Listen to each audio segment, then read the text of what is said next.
দামাম airport সামনেই, এই কিছু দূরেই। তো এখান থেকে এই বেশি দূর তো লাগে না, এয়ারপোর্ট বন্ধ ইরানের ভয়ে। তাই ইরান বুঝে দিচ্ছে যে এরকম ऐसा डर अच्छा लगता है, डरना चाहिए सबको। হ্যাঁ, দেখেন ভাই, গাদ্দার, মুসলমানি গাদ্দার, সত্যি কথা বলতেছি। কেন বলতেছি এই কথা? এই যে পাকিস্তান পাকিস্তান যে কামড়া করছে, ভালোই করছে, ঠিক আছে, দরকার। মার্কিন যুক্তরাষ্ট্রে তার আকাশসীমা ব্যবহার করতে দিয়েছে ইরানে হামলা করার জন্য, এসব দরকার আছে। কারণ আবার প্রমাণ হয়েছে যে পাকিস্তান গাদ্দার গাদ্দারই থাকবে সারা জীবন, সে কখনো সাথে থাকবে না। কোনো কেউ কখনো, এটা ভাই পলিটিক্স। হ্যাঁ, এটা হিন্দু মুসলিম দেখে না, যে যখন জানে মারতে পারে টাকার ক্ষমতা থাকার জন্য। ক্ষমতা অনেক বড় জিনিস। এ, পাকিস্তান আগেও গাদ্দার ছিল, এখনও গাদ্দার। হ্যাঁ, সেই কখনো ইরানের পক্ষে থাকবে না। ওরা আছে কি ক্ষমতা টেকায় থাকার জন্য, তার ঋণ শোধ করার জন্য আমেরিকার পক্ষে আকাশসীমা ব্যবহার করে দিয়েছে, যে যান ব্যবহার করেন।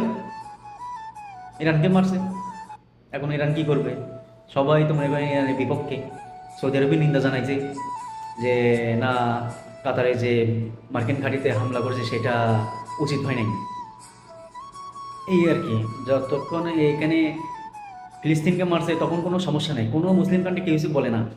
যখন ইরান ইসরায়েলকে মারছে তখন সবার সমস্যা হয়ে গেছে। না, উচিত হয়নি, উচিত হয়নি, উচিত হয়নি, ওদের বাপ লাগে। বুঝলেন? ইসরায়েল এদের সবার বাপ লাগে, মিডল ইস্টের বাপ লাগে। ভবিষ্যতে মনে করেন ওরা মিডল ইস্ট ইসরায়েল চালাবে। তাহলে স্যালুট জানাই ইসরায়েলকে, মারুক আরও মারুক, করার কিছু নাই। ইরানে আছে এখন একটু মাথা উঁচু করে বেঁচে থাকার। ও যখন চলে যাবে না, পুরো ইসরায়েলের কাছে সব হয়ে যাবে কি অবৈধ সন্তানের মতো। অবৈধ সন্তান বুঝেন? আব্বা আব্বা করে ডাকবে, কিন্তু এগুলোরে পিতৃ পরিচয় দিবে না, পিতৃ পরিচয় দিবে না।